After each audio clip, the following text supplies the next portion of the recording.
Praise the lord అండి. Good morning. ప్రభు పేరిట ఈ ఉదయకాల సమయంలో మీకు అందరికీ కూడా ప్రత్యేకమైనటువంటి వందనాలు తెలియజేస్తున్నాను. మీరందరూ ఎలా ఉన్నారండి? బాగున్నారు కదూ? ఈ ఉదయకాల సమయంలో గుడ్ న్యూస్ ని ధ్యానిద్దామా? పరిశుద్ధ బైబిల్ గ్రంథం నుంచి సామెతల గ్రంథము 19వ అధ్యాయము 15వ వచనం. సోమరితనము గాఢ నిద్రలో పడవేయును, సోమరివాడు పస్తు పడి ఉండును. ఆమె దేవుని నామానికి మహిమ కలుగును గాక. ఈ ఉదయకాల సమయంలో మనలో చాలా మందికి ఈ మాటలు అవసరం అండి. ఎందుకంటే దేవుని యొక్క వాక్యం కలిగిస్తూ ఉంది. సోమరితనం అనేది అతి భయంకరమైనటువంటి పరిస్థితి. చాలా సోమరితనం కలిగినటువంటి మనుషులు ఎలా ఉంటారంటే చాలా చిన్న పనిని కూడా కష్టతరహంగా, అంటే ఇంకా నేను ఇది చెయ్యలేను అనే రకంగా ఆలోచిస్తారు. అది చాలా ఈజీ అయినప్పటికీ, చేయగలిగినప్పటికీ కూడా చేయలేను అని ఫీల్ అయిపోతూ ఉంటుంది. ఇక్కడ దేవుని వాక్యం సెలవిస్తూ ఉంది, సోమరితనం గాఢ నిద్రలో వెయ్యును.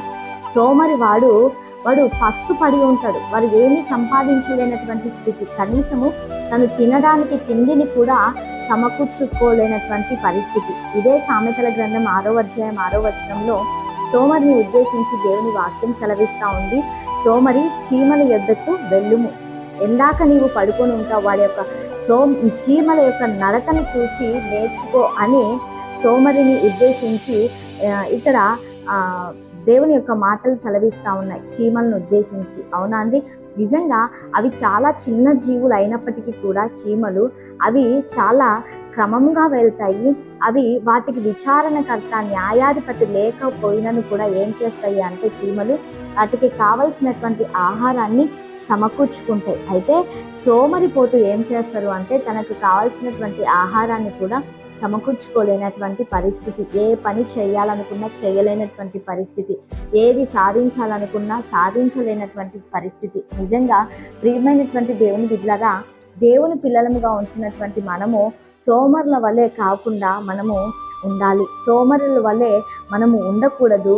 సోమరి పోతుల వలె మనం ఉండకుండా నిజంగా ఎలా అంటే మనము కష్టపడేటువంటి వారముగా, విశ్వాసంలో గాఢముగా మనము ముందుకు కొనసాగించబడాలి. సోమరుల వల్లే కాకుండా మనము ఎలా అంటే ప్రతి విషయంలో కూడా చాలా చురుగ్గా పనిచేయగలగాలి. సోమరులు పస్తుపడి ఉంటారు. మనకు కావలసినటువంటి ఆహారాన్ని మనం సమకూర్చుకునేటువంటి వారముగా, సోమరుల వల్లే కాకుండా నిజంగా దేవుని పిల్లలుగా మనం ముందుకు కొనసాగించబడాలి. మరి ఉదయకాల సమయంలో ప్రార్థన చేసుకుందాం. సజీవుడా, సర్వోన్నతుడా, సర్వాధికారి, మీకు వందనాలు ప్రభువా. ఈ ఉదయకాల సమయంలో ఈ కార్యక్రమాన్ని చూస్తున్న ప్రతి బిడ్డను కూడా మీరు జ్ఞాపకం చేసుకోండి, దీవించండి, ఆశీర్వదించండి, కృపలో మీరు సహాయం చేయండి. ఈ దిన దీవెనల చేత తండ్రి ప్రతి ఒక్కరిని కూడా మీరు జ్ఞాపకం చేసుకోమని యేసయ్య శక్తి కలిగిన నామంలో అడిగి వేడుకొని పొందించినాము తండ్రి. Amen. Praise the lord. God bless you all. Have a good day.